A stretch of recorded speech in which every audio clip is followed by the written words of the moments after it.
A very good morning to you and welcome back to Morning at NTV. You're with me, Viola Kusasia, and we are really glad to have you this morning. Now imagine a family, or you own a family and you are already struggling with school fees, with rent, with just food items, basics of what runs your family every day, and then one day you wake up and there is an increase to your fuel prices.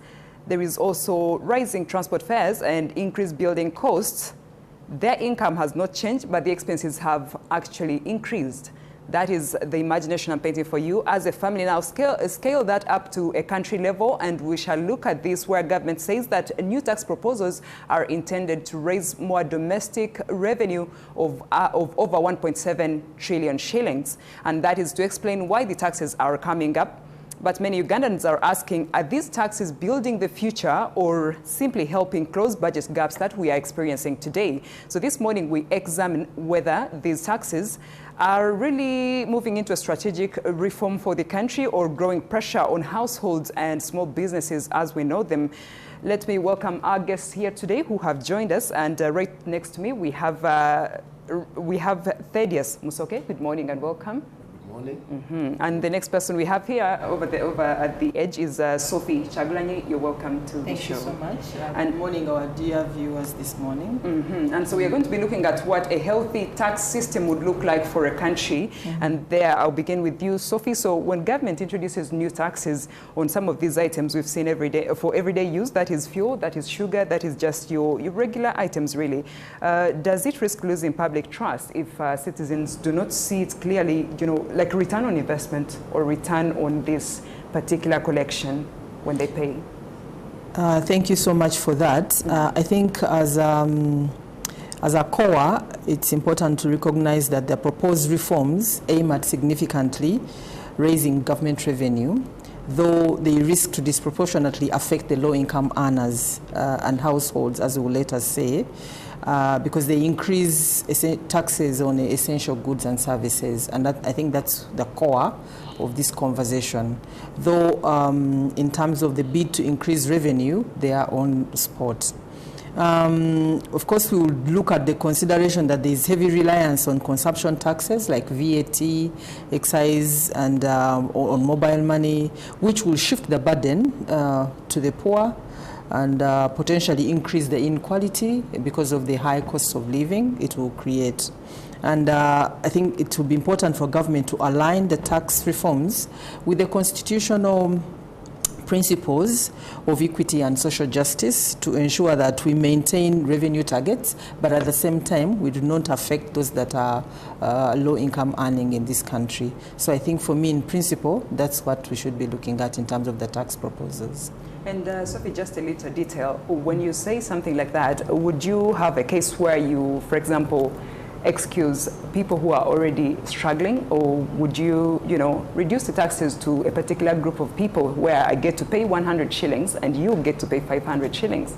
Yes, of course, there are quite a number of measures that have been introduced to sort of like have a balance between the regression and the progression of the tax reform or the tax regime itself. But what we are talking about is to ensure that we don't have flat rates, but to have rates that apply to the different categories of incomes, earnings, and if, for instance, it's a VAT, having a flat rate of, let me say, 17% would be a bit of disproportionate to those that are really in the low income brackets, but may not actually be an issue for those that are in the high income bracket. So introducing such measures that would allow us to have a balance that is proportional to the income that is earned by the different individuals. Okay, and that is actually a good example because, having a flat rate is actually a bit, of a challenge. We are not earning the same amount of money, quite frankly, so I don't think we would all be able to pay that. And so I'll turn to you, Mr. Musoke. So from a taxpayer and business perspective, are these proposals coming at a time where our businesses, as we know them, are at a point where they could not absorb any more cost? Okay, thank you. We are shocked as the business community because Parliament had requested our submissions, and basing on several business associations and entities, our submissions were totally against any introduction or increment of any taxes. Reason You know, sometimes when we refer to the effects of COVID-19, people think that at least now the revival or recovery already stage has been overcome, but we are still struggling with the effects of COVID-19. Like most of the businesses have failed to meet their obligations. For instance, currently when we engaged NSSF, it was demanding a lot of money from business entities.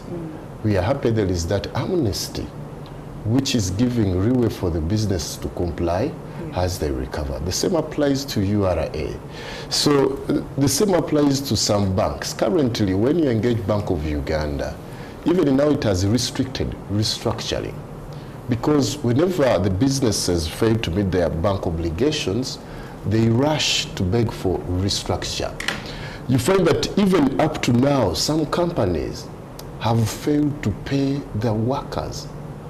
Even some companies, when they rush to have payment, that's what is being up to now being implemented to see that they survive. So I think that our parliament didn't reconsider our submissions. And our proposal to the Minister of Finance was at least to carry out more research before introduction or increment of taxes. The fact is that given the fact that the government has put several measures of compliance, we were in business, we used to struggle to smuggle a lot, but all the loopholes now have been sealed. And you find that now the level of compliance has really increased. And now with the introduction of technology, applications and systems, you find now that traders, there is no way you can evade taxes. So the fact is that we should have concentrated on compliance, widen the tax base to meet the target of the government. Because indirect taxes on all services of the government is now everywhere. Sometimes people don't analyze those indirect taxes, but they're affecting our business operations and the cost of doing business in this country. So we are still opposing, though the parliament passed, but we are still opposing. That's why last year I was advocating the business community to exercise our, you know, we are bigger in numbers, so we could influence the politics of this country. But unfortunately, most of the business community, sometimes they fear to participate in politics. So when we are trying to advocate for fair policies, we need to beg colleagues who don't know exactly the challenges we go through to maintain those business operations. Because, well, at least maybe the parliament considered it was the issue of VAT. Remember, I've been crying about the threshold for VAT from 150. Our proposal was at least to 1 billion. But at least now, the proposal was to 250. Now it's 300. At least it's fair. But again, we still appeal that that is also not enough. At least it would have been at least 500. But it's better than 150. But the introduction of now this, the issue, the increment on oil. Oil is used by almost most of the startup businesses.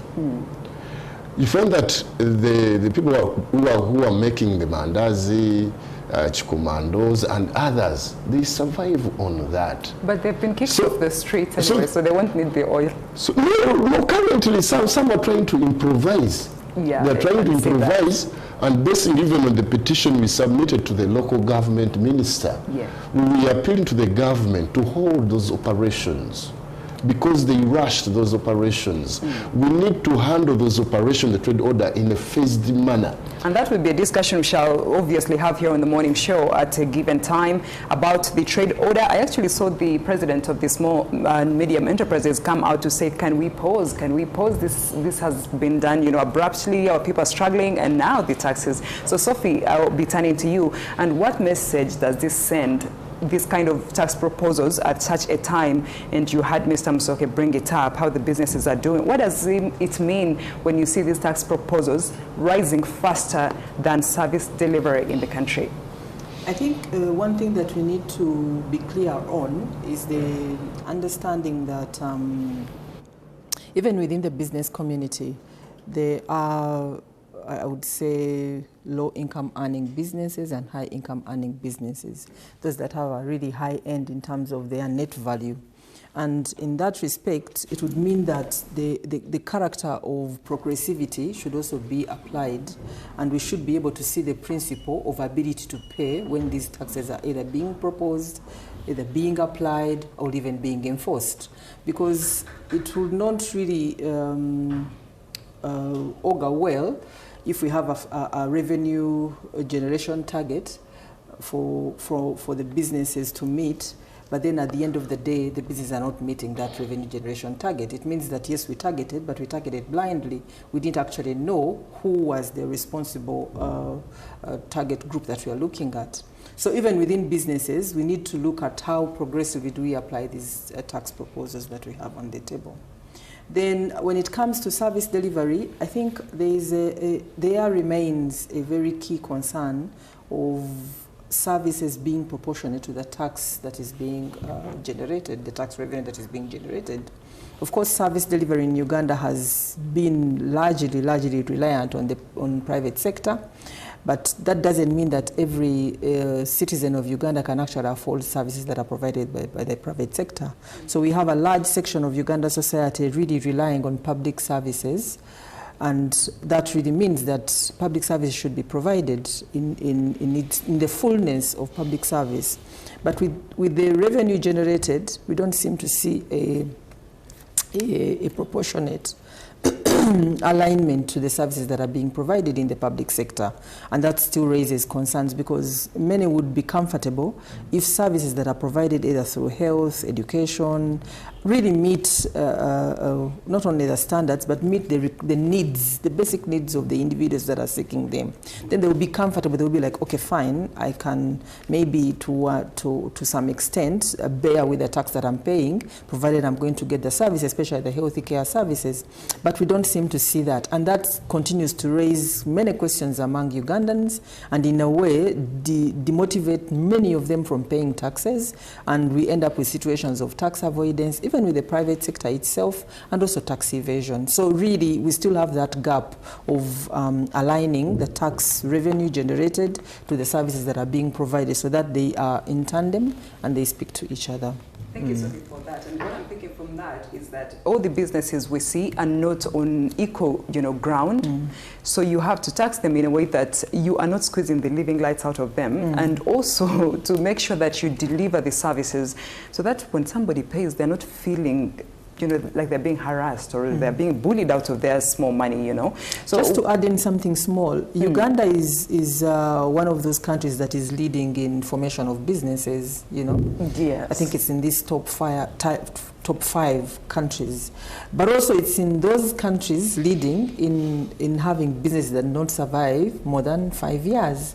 So I think as a country we need to ask ourselves, why are we leading in the formation of businesses and at the same time leading in the non-supporting these businesses to grow beyond 5 years?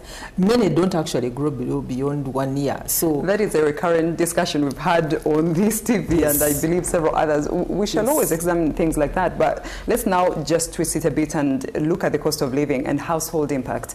We were talking about the business angle, but what about the person watching right now at home? And you have fuel tax that is proposed to rise by 200 shillings per litre.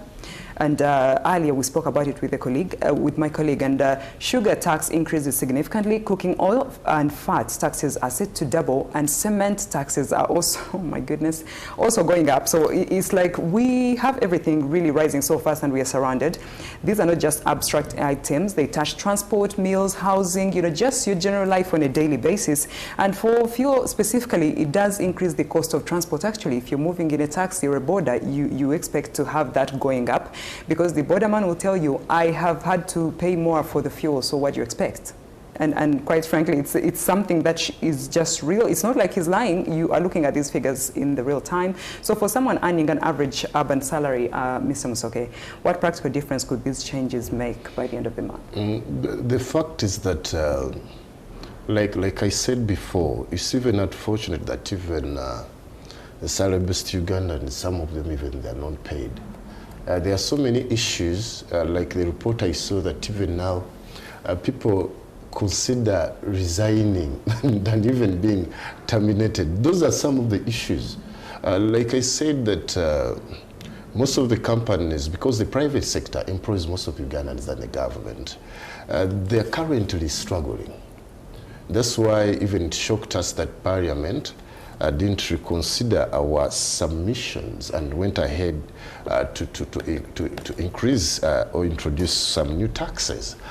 Even now with the current environment, I was contacting our head of the education department in Neta, Uganda, to see what is now happening in schools, that most of the schools, parents have even failed to meet their obligations of paying fees. Yeah.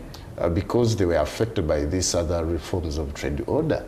So those are the kind of Ugandans you want to add more taxes. Currently, you find that even as they were allocated, the business were destroyed, they are trying to see how do they survive. These are most of Ugandans, and they're in business, so they have even failed to see that how do they cater for the welfare of their families. So I told the head teachers, now how do you expect that person now to pay fees? So for them, they are saying, let us first wait until things harmonize. So that's why it's so unfortunate that the Parliament, when it was increasing these taxes, never consulted with the Ugandans who trusted them to represent them in this Parliament. For sure, I haven't had any forum where Ugandans were supporting these taxes. The government is saying that we need to improve service delivery. Yes, service delivery, but have you facilitated the business development? Have you facilitated business recovery? Because even the money which was allocated to the business community, the 200 billion, we never accessed that money. We made appeals to Bank of Uganda, but you find that there are so many bureaucratic tendencies to see that the business community could access that money. The schools are struggling, most of the school owners. Banks are auctioning their properties. Currently, some banks were contacting us that we have a lot of money. Why can't Ugandans come and borrow? When you call for engagements with the business community, with this now environment, we fear even to get more loans, because even the small which we are having will be taken. So this is a kind of situation where most of the businesses don't make profits. And we are lucky, maybe my colleague will clarify more. Even they wanted to introduce a tax where a business has taken 3 years without making profits. Oh my God. So you tax that. So instead of revisiting and say, yes, you man, you're an entrepreneur. What is failing you? How can the government assist you to make sure you break even? So those are the kind of interactions with the business community we need. And by then now, it's very unfortunate. Now, most of the colleagues, they are eyeing for positions in government. They cannot be open to discuss concerns from the public. I see. Yes, they want to be ministers. They want to be, this is like now it's still in the campaign season. So they fear even to advise the president. Yeah. I was shocked that even in Parliament, just within a minute, it was passed. Because you see, even some need to retain their positions in Parliament, but without considering the Ugandans whom they are serving. And by this, unfortunate that the government employs very few who are enjoying those fat salaries. And most Ugandans, their families, their relatives, now they have turned into Luseke. There is the saying Luseke. Because I've been taking some of the traders to the president. I was shocked now that the traders, when they are going to State House, they think of asking money from the president. When it's the private sector, which is paying taxes, and it's supposed to be, the traders should be rich. Unfortunately, And I'm very sure there is going to be a way forward. There is no way we can keep like this, because everything you're describing sounds like we are headed for doom, which I don't believe in. I think there is going to be a solution. But I think we are in an economic crisis. We're in a crisis that we're going to try and diagnose this morning. But NTV morning show is going to take a break. Thank you so much for staying with us on the morning show. Let's go for a break. When we return, we shall still be diagnosing what exactly is wrong with these proposals that were, put on several household items, especially, and how will they affect you and I. Let's return shortly. Stay with us. Good morning, and thank you so much for staying with us here on Morning at NTV. I am Viola Kusasira, and I have guests in studio today. We are talking about the tax proposals that were, such a hot topic in Parliament, and we just want to see how that is going to directly impact you and I. How will it change our ways of life, how we've been, handling business, but also looking at the private sector and the taxes we're already paying. How is that going to change everything? So this morning we are talking to Thaddeus Musoke. He is an ED Nita Uganda, and we also have Sophie Chagulanyi. She is a public policy analyst, and we're discussing these proposals right before we broke off. So if you're just joining us, you're welcome. Be a part of the conversation on our social media platforms at NTV Uganda, and you can also watch our live stream on X as well as our website and YouTube. So Sophie, we ended with you, Mr. Musoke. So I'll look at Sophie. What safeguards should government put in place in order to make sure that these taxes are not going to plunge us into even worse poverty? We are a third world country. For the tax on fuel, cooking oil, cement, I think the chances of it having a character that will discriminate is high. Of course, the regressive character is very eminent, especially where it's going to be applied across the board, generally, So at application, I think we still have an opportunity of encouraging the Uganda Revenue Authority to ensure that they factor in elements that facilitate a regressive character. For instance, for cement alone, of course, we cannot run away from the fact that in Uganda we have high-end construction projects that are going on.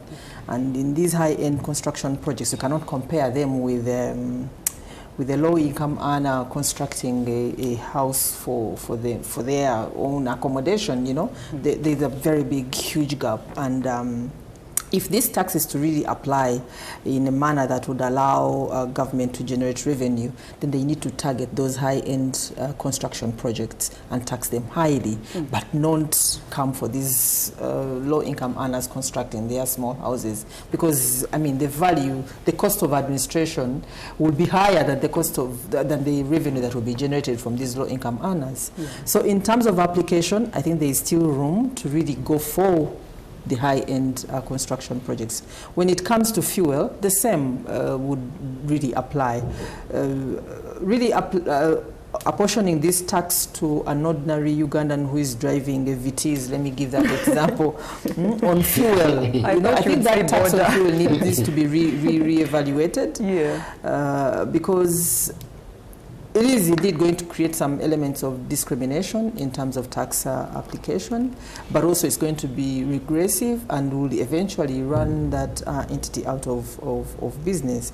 But if it's a boda company, like running a fleet of bodas, they should have some bit of a discussion on how do we then increase the proportionality on this kind of intervention, but not on a single boda rider that is just moving transport. But of course, as you know, that with increases on fuel, it automatically translates into changes in transport fares, ordinary public transport fares. Already today, transport fares have automatically changed because even accessing fuel alone is an issue. Not all petrol stations have fuel, but beyond that, the price has also increased. So transport fares automatically change. So how do we have a system that allows us not to affect the public transport fare, but at the same time not to affect revenue generation by the government of Uganda? So that's the balance that needs to be factored in. What that sounds like to me is a lack of consultation on ground, or a decision to not care. Yes, but you know, at the stage where we are now, with the bills already passed, meaning that they're going to be enforced. So at enforcement now, we still have room to renegotiate how it is applied in the economy. You know, how do you apply it in the economy? And I think the Uganda Revenue Authority still has an opportunity to redesign the application to factor in an element of progressivity and not really to regress, because many are going to come out of business. If it's a border rider, they will not be able to use it. If it's public transport, you're going to increasingly see more people moving away even from public transport. So what will they be using? They will be just walking home. So those, I think, can still be done at Uganda Revenue Authority level. And in a case where it's not possible, Mr. Msoke, for what Sophie has suggested, do you look at businesses absorbing these taxes and the costs, or do you see them passing them on to the final consumer, who is me? That should be the case, but currently, like I said, that most of the businesses are struggling. And it's very unfortunate that even some of our comrades, because they need some sales on the daily basis, they don't consider the cost of operations. And by the end of the year, you find that it has affected their capital base. Instead of the businesses expanding or building capacity of the business community, you find that they are stagnant, and even some are running out of business. That's why when we are meeting the street vendors at our offices at Old Kampala, they told us, you know, we never wanted to be on the streets. Just the environment is forcing us to go on the streets because we find so many challenges there. So I think the government should reconsider having engagement with the Ugandans to see how best we can build our capacity. But this is very unfortunate because currently most of the prominent businessmen in this country, they are foreigners. Because there is a way they maneuver. There is a colleague one time, when we went to Namave, we were inspecting some of the factories in Namave. One of the Chinese told us, he called me behind and told me, you know, for us to survive, you need to have some guys in government. And even already he was forced to give some shares to some colleagues. I think some colleagues in thinking URA, something like that, to see how best do you play around tricks. Sometimes we refer to them as under the table business deals, under the table. So you find that to survive, you need to be so innovative, I don't know best way I could subscribe that, but that's what the government should. Let me give an example. My sister was elaborating about the cement. It's unfortunate that at least our MPs, maybe they never analyzed this concern seriously from our submissions. Because currently now, already Parliament passed the Building Act bill, something like that. That one means already those are taxes. The building control bill is actually already those are taxes. From what's public, it's supposed to help control. Permit. I'm telling you, I paid for the occupation permit. Okay. Is charged per square meter of that building. Those are taxes. Yes, I have one. The construction permit, that is a tax, indirect taxes. Approving a plan. Now there are several plans which you have to submit. They are all subjected to taxes. So already the money the government could have is going to get it than increasing cement. Already we have been arresting people because we need to protect the standard and quality of cement, coordinating with statutory agencies. People were cheating us with the business community. You find colleagues adding stone dust to cement and they receive. So it's affecting the quality of cement on the market because even the cement is costly. So instead of saying now our problem is improving the standards of structures in this country, let us make sure that the raw materials used in establishing a building, they are affordable. Leave that alone. There is income tax on that building. There is property tax owning that property. It is taxed. It is taxed currently. I'm being demanded, I don't know the rates for property tax. So you find that whatever money you're getting, you are spending it on compliance. So we are finding it so hard, we as leaders in the business community, to promote compliance, because now if you want to get money, you should not comply, but it's not ethical at all. You're going to have to shake. Level, you're going to have a handshake under the table. Yes, and that's why I told you that it's unfortunate that our communities, because they were so happy, you know, they went in front of the president crying, we are bad off. But also some of us were in campaigns, but we have never went to the president to beg to be built out. You find that you Ugandans, we admire ministers and MPs, but the man had to deal out with 100 million to these MPs and ministers, and they were happy. But what about these ordinary Ugandans? And that is the question. Which businesses were affected? So that shows that in Uganda currently, no one is doing well. And that is not the only actually issue. I'm trying to move this towards pay. We have pay, we have incomes and fairness as the next segment to look at. And Sophie, does pay reform suggest government understands wage pressure, or is it just something too small to think about, to consider in this talk? I think for me, the argument remains the same, because they propose on 10% to incomes above 120 million could sound like a progressive proposal, because the incomes are high, and of course the 10%. And the only challenge would be in its application, if its enforcement, if it fails to really get to the targeted group, and it's applied across the board. Because if you apply 10% to already the current incomes that are really below that 120, then that would be the issue. So it really goes back to the same thing. Proportionality, and also remembering the principle of ability to pay. The conversation goes back to, okay, fine, you can introduce all these taxes, but the target groups you're looking at, are they able to pay?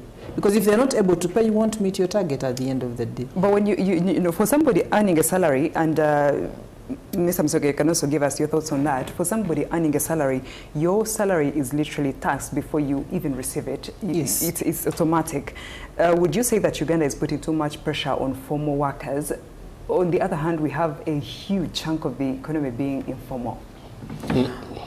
I think everyone, wherever they are crying, because you've heard from Mr. Msoke's analysis on the business sector, especially the low-income business sector, and also even the high-income business sector, because there you'll find that the burden is even increasing. Every new tax that is introduced targets the high-income business sector. The same thing applies to those that, I think there are about 4 million Ugandans that are in direct employment and earn pay as you earn. The burden still continues to increase. So the ones that are able to pay the tax are overly taxed, and that will only translate into a regressive tax system, and eventually the economy cannot move beyond that. Yes. Where does that leave the informal sector? I think that this one will promote, this one will discourage compliance. Promote tax avoidance and evasion. One time I was talking to one of our colleagues in URA. They told us now there are 2 books. Sometimes we don't want to say this. I would love to hear it. Go ahead. But the 2 books for salaries, one which you have to present to URA and the actual one. But because now Ugandans, you have to be so innovative. Sometimes you don't want to say this, because when you promote compliance, sometimes you find that things cannot work as we are expecting. But the fact is that in order to control labor turnover, most of the companies are doing that. And the companies which are not doing that, you find that labor turnover is every time they have to recruit. Because what do you take home? What is your net salary? That's the concern. And by the way, even the cost of living is totally unbearable. That's why even some Ugandans now who have at least tried to invest into agriculture, I think they are enjoying, because that's the sector which you can avoid taxes, and even the earnings now are better. You've blown the lead. Yeah, but that's the fact. If you're a commercial, you're in commercial agriculture, maybe that's probably what you could say. But if you're just subsistence agriculture, I mean, but you're only growing for your food, the Honorable President calls it chida chichonka, something like that. You're only going for your stomach. Working for your stomach. Yeah, only. But still, even with that sector, I think we need to re-evaluate ourselves in terms of understanding what is actually happening within the agriculture sector. Yes, yes. And are we trying to see a situation where we find maybe higher investments in the agriculture sector and that are having higher returns, and then eventually that should translate into a tax system for the agriculture sector. For now, there are a number of exemptions that allow people to go into the agriculture sector, including high investments in the agriculture sector. But if we find that there's high returns, higher yields, higher investment, then we should be looking at it as a target to increase or expand our tax base.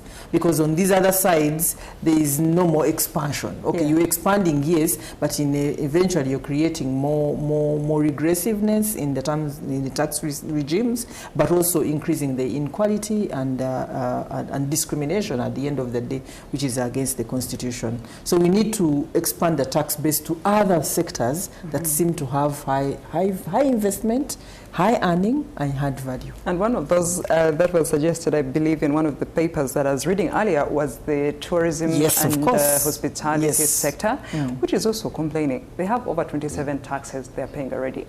And so it was a question of how do we boost the tourism sector to have more tourists when the hotels, the lodges, they're not surviving too. Even the hotels are struggling, yes. They're struggling. I read about that, and that community too is coming up in arms. But you know, the other interesting bit about taxes is the understanding of the nomenclature. Yeah. When we talk about, he actually talks about indirect taxes. You see, there is what we call fees, levies, and duties. There is so much going on in terms of fees, levies, and duties that to an ordinary Ugandan, not even ordinary Ugandan, to any Ugandan, that's a tax. Because if I'm applying for a building permit, for instance, and at every stage of approval, I pay a fee. If I don't pay a fee, I pay a permit. It has to be accompanied with a brown envelope. Absolutely, a duty, and if I don't pay a duty, I pay another, some form of payment. Already, and I pay all these payments to Uganda Revenue Authority. So all of these centralized payments eventually ends into a tax. But at the end of the day, I pay property tax on an annual basis. So to another Ugandan, if you're a single estate manager, you have a lot of payments you're making, and to them that's actually a tax. Yeah. The indirectness and the character of indirectness, which brings in fees, levies, and all of these payments, is even more burdenful because people are not talking about it. It's actually more painful not understanding what you are paying. Yes. Feeling like you're it's being reflected with the demonstrations our members were carrying out in the city, that the landlords transfer all the costs to the traders. That, one of the traders told me that, can you believe that the landlords can fix substandard doors in the shop? So when the door is damaged, that even to give you permission to repair that door, you have to pay 1 million. Yeah. And when you pay 1 million, you think that the landlord is going to effect the repairs. The fixes. But he's expecting you to use your own money. to fix. No, to use your own money. The other one is just to give you permission. And to use your money to repair that door. So there is a lot of unfairness which is directly being transferred to Ugandans. By the way, most Ugandans are not happy. I actually have an example in that regard, because I also was thinking about this thing that has come up with the landlords about the security fee. Security fee that is never returned. For some reason, you have to fight for it to return. And I wonder under what law do we have security fee? And who determines when it's returned and at what point? So there is a lot of bullying going on for the ordinary Ugandans. That is what you really... And by the way, you find that someone wakes up very early in the morning to go to work, but it's staggered. You say, you say you're working, but you're not progressing at all, because everywhere there are taxes, and now, unfortunately, service delivery is a very big concern to Ugandans. We have been having colleagues whom now we are fundraising to see that even they can access medication. That access to medication now in Uganda is totally very hard, so costly. by the time you reach even, I didn't know that even they told us that we thought that Mulago after renovation, people now will access at least better medical services. But then also you have to pay. And when even you lose a relative, they can confiscate that dead body until you pay a government facility. So I think Ugandans, we should discuss these concerns and even specialize our representatives. When we elect you to represent us in parliament, you are representing our concerns and views. We are not expecting you to go on because they have at least bailed you out with 100 million to just pass anything without consulting we, the voters. And I just want to pick your mind on this, Sophie. What happens with the businesses? This is more relevant to you, Ms. Mzoke, but I would love Sophie to tell me something. What happens with the businesses in the country? Does government now first focus on the businesses' growth and then tax their profit later? No, you know, the economy has to run side by side. So yes, there must be a number of interventions to support business growth, and I think they are there, but the question is how embracing are they? How are they bringing in every business actor so that we can actually see growth? Because growth should be seen.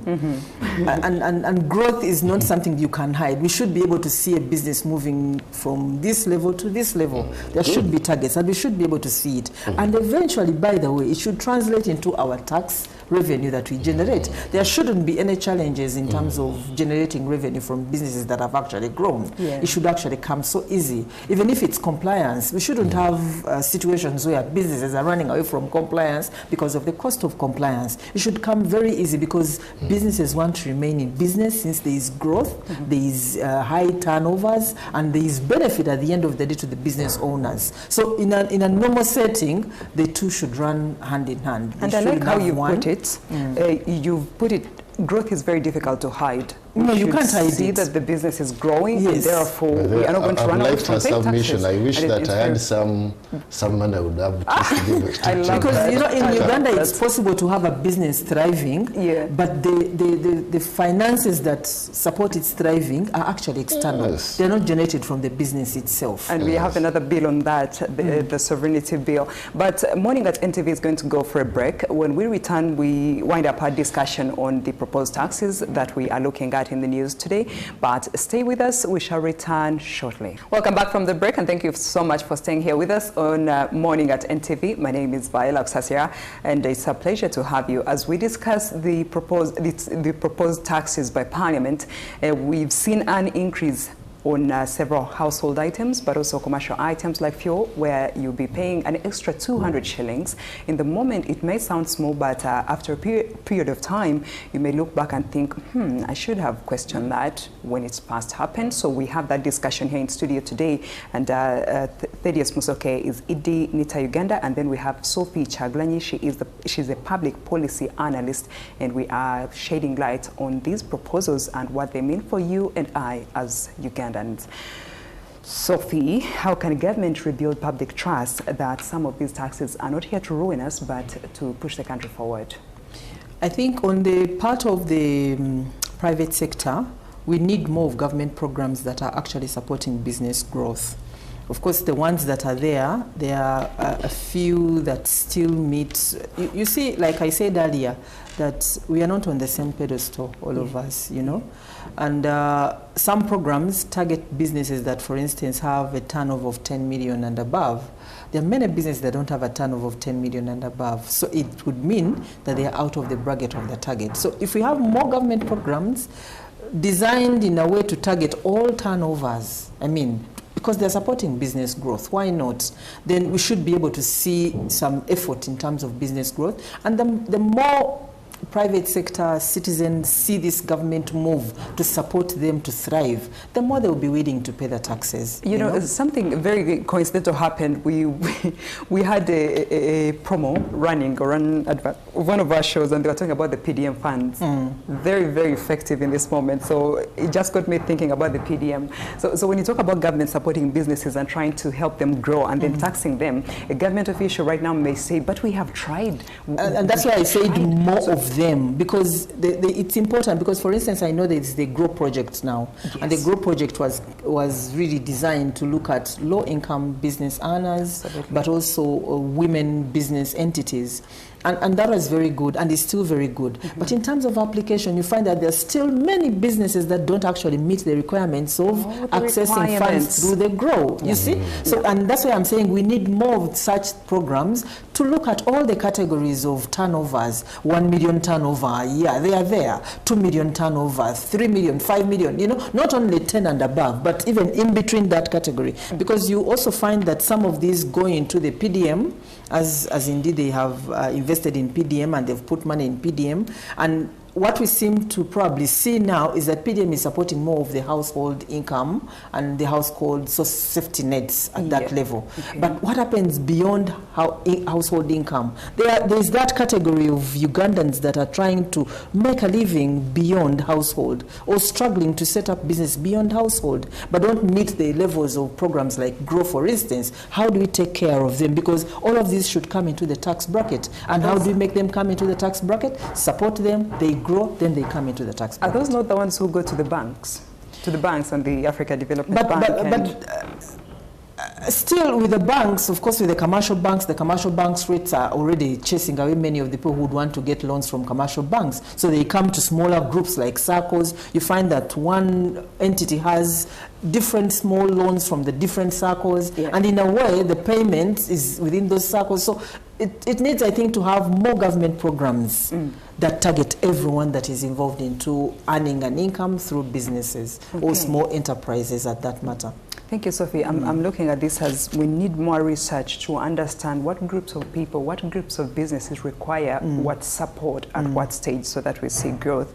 And so, Mr. Musoke, what relief or incentive would help an ordinary Ugandan watching right now, or a small business, small and medium? You talked about how they are born and die. They don't have a transition in between, but what relief can be given to some of those? I think, first of all, our policymakers should design programs where they should engage more Ugandans. You know, being in such strategic position doesn't mean that you are more knowledgeable than we who are not in those positions. Our appeal is let the government engage stakeholders frequently, because it helps them to improve those programs. Let me give us a scenario for GROW. We tried to coordinate with the GROW project, comrades that side, but you find that most of Ugandans failed even to access that money, and really they need money, and even the budget allocation was so limited, even to reach an extent where I got a chance to meet the vice president of World Bank here at Serena, but you find that even they acknowledge that it was a very good initiative, but it still needs more funding. Like my sister said, that we need as more government interventions, and the government should invest in the private sector. Mainly the business community needs is a fair business environment. It's reduction of the cost of doing business. Even like fair taxes. Now there isn't any way you can increase revenue on fuel. When we are happy that, given the fact that the president's intervention could reduce the cost of fuel, and with the current environment of wars on the in Eastern in the Arab countries, you find that we are scared that the fuel prices may increase at any moment. So now adding taxes is going to affect the business community and even all Ugandans. Because I actually had one of those ministers of finance come up to say, what's happening in the Middle East is none of our business. It should not affect how we operate as Uganda. I'm sorry that that honorable minister, I'm sorry, but I think it was myopic. Someone used to say that it will not affect us, and now anything which happens on the world can affect us because we are just one market. That is myopic. We need to see that how do we put interventions so that those effects don't affect us. Already our communities in Kenya are struggling. Already Tanzania are struggling. Is Uganda so unique that it can be affected? That's maybe the reason. That's the question I can pose to the Honourable Minister. But remember, there was also stocking up on fuel, where they came out to communicate that we have fuel that has been stocked up. I actually saw a lot of activity around, Namuongo, where, fuel tankers were coming in one after another, trying to, put fuel in reserves. No, with the government strategy, it has assisted us to a certain extent. But there isn't any way you can say that the war cannot affect our economy. Cannot determine how we... But let me give a scenario. There is one factor in which I give order now. 4 months. They have failed to provide my order, to fulfill my order, because of that war in the Arab countries. So we cannot take that war for granted. Our comrades were struggling in Dubai. We have partners in Iran. Yeah. We have partners in Turkey. Most of the transactions were affected. So that's why I say I think the minister should revisit and analyze that war effects so clearly. I think maybe he can change that position. But the fact is that the incentives which also we, the business community, need, is that can also the Bank of Uganda try to engage more in the business community to see exactly how we operate. Yeah. Can even the rates, the borrowing rates are so unbearable.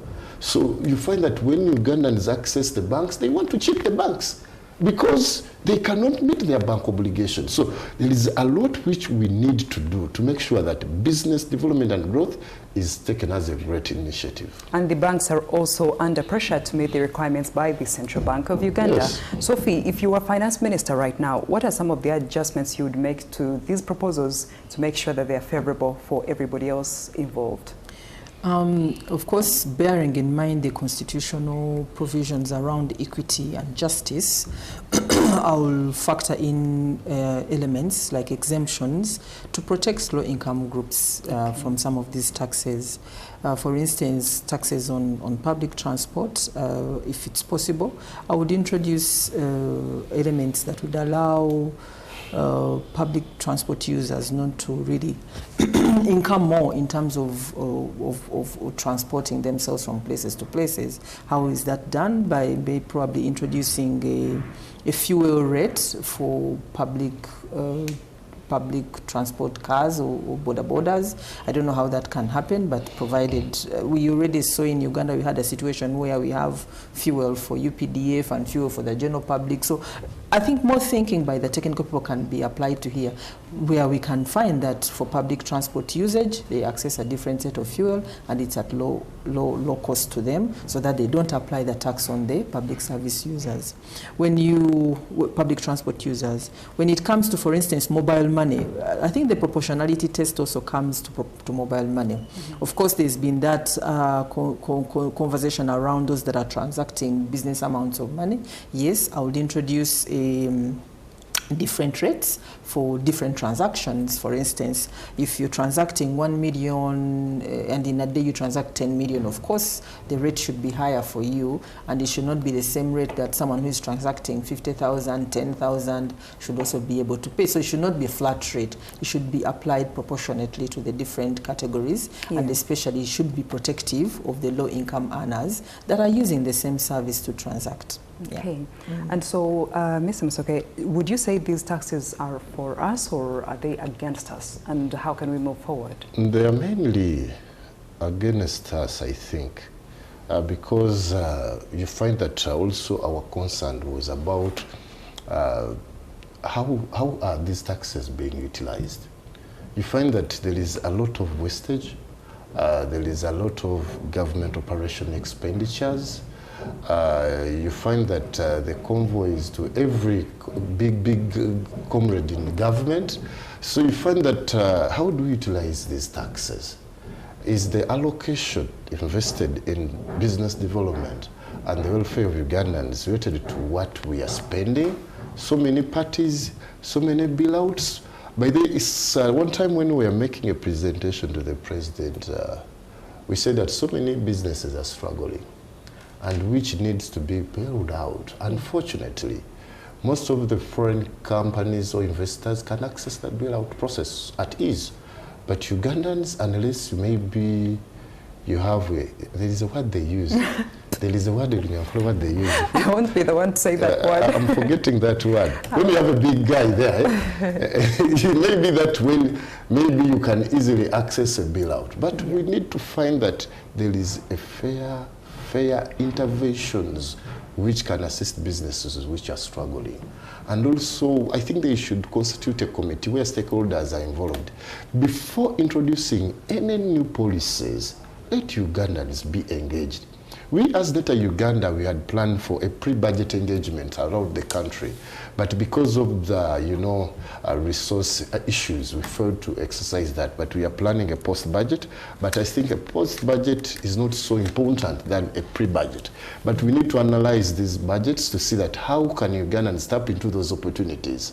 And most of Ugandans, they don't analyze these issues. That's why I'm happy that NTV has given us this opportunity to make sure that we analyze and alert Ugandans to see that how best can we know the effects of these new bills to Ugandans. And even the cost of living. When the cost of living, we are struggling.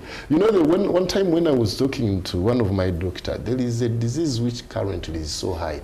Is it called hemorrhoids? It's because of the poor diet we are having. Because of poor diet. So you find that now Ugandans, our eating behaviors, so they are even affecting our health well-being. And now it makes the cost of that medication so costly. Even sometimes people have to go for a surgery. So we need to make sure that Ugandans are comfortable in their country, and even at least we boost their well-being. And I'm going to have a one-word answer from each of you as we close. Are these proposals more about transformation, or do you think they are for just plugging the gaps? Sophie? Well, it's important to plug gaps, but at the same time transform, because you cannot only plug gaps and you avoid transformation. Transformation is more beneficial and sustainable to you, because tomorrow you may want to plug gaps again. So you come to your transformed society and then you are able to plug gaps. So these proposals to an extent are progressive, but to a larger extent will be regressive and end up into discrimination and increasing inequality for Ugandans. So they need really to be re-evaluated at implementation, because now we are no longer at design. We have them here. It should be really re-evaluated at implementation to really be able to get the right category of target groups. The right revenue should be able to be generated, and not expecting that everyone has the ability to pay when actually it's not the case. Thank you. What do you think? Really, I don't want, I've liked the way my Sophie has presented and analyzed the concern. Really, I think she's right. When we are introducing this, mainly where I want to differ a little bit, it was during the IFRIS. We had to come up with the arguments. And then the Ministry of Finance told us, already that is a policy issue. It was already passed by Parliament. But we insisted as Ugandans. And that demonstration forced the President to meet us at Kololo. And what happened? The penalty, where you could sell a bottle of water at 1,000 and you were penalized 6 million, was forced to put on hold and revisited. So I think we still have more chances when we engage our comrades. I think the outcries from all Ugandans, these people are listening. There is no way you can take Ugandans for granted, because you find that there is now the crisis from trade order, there is crisis from the taxes, now there is crisis that they are going to break their buildings. So these people should listen to Ugandans. So we need to speak up more. Yes, we need to speak out more. And talking about speaking more, we have come to the end of our discussion this morning. Thank you very much, Thaddeus Musoke, Idi Neta Uganda, and Sophie Chagulanyi. Thank you so much. She's a public policy analyst, and I am Viola Kusasira. Here we're discussing the proposed taxes and how they are going to impact you and I, our daily lives, but also the way we conduct business as a country. Thank you very much for watching Morning at NTV, and we shall see you again. Have a nice day.